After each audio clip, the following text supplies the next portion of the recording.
আমি আজকে যে কেকের ভিডিওটি তোমাদের সঙ্গে শেয়ার করব সেটির থিম ছিল ডোরেমন ফেস। কেকটি ছিল 2 পাউন্ডের ওপর একটি ভ্যানিলা ফ্লেভারের কেক। তো আমি কেকটিকে 3টি স্লাইডে কেটে নিয়েছি। প্রত্যেকটা লেয়ারে দিয়ে দিয়েছি সুগার সিরাপ এবং হুইপ ক্রিমের লেয়ার।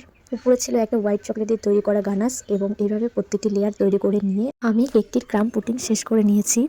হোয়াইট কালারের ক্রিম দিয়ে ডোরেমনের ফেসটি এঁকে একটি কডমার নজেল দিয়ে হোয়াইট ডিজাইনটুকু করে নিয়ে বাকিটা স্কাই ব্লু কালার দিয়ে কমপ্লিট করে নিয়েছি। ডোরেমন ফেসের কেকগুলো দেখতে এতটা কিউট লাগে যে এটা বানানোর পর সেম ডিজাইনের আমার আরও 2টো কেকের অর্ডার এসেছিল। কদমার ডিজাইনগুলো কমপ্লিট হয়ে যাওয়ার পর আমি বর্ডারগুলো করে নিয়েছিলাম ডার্ক চকলেট দিয়ে। ডোরেমন কেকগুলো আমার নিজেরও খুব ভালো লাগে, বানাতেও ভালো লাগে আর দেখতেও খুব কিউট হয়। তোমাদের কার কার ভালো লেগেছে কমেন্ট করে জানাবে। ये देखो।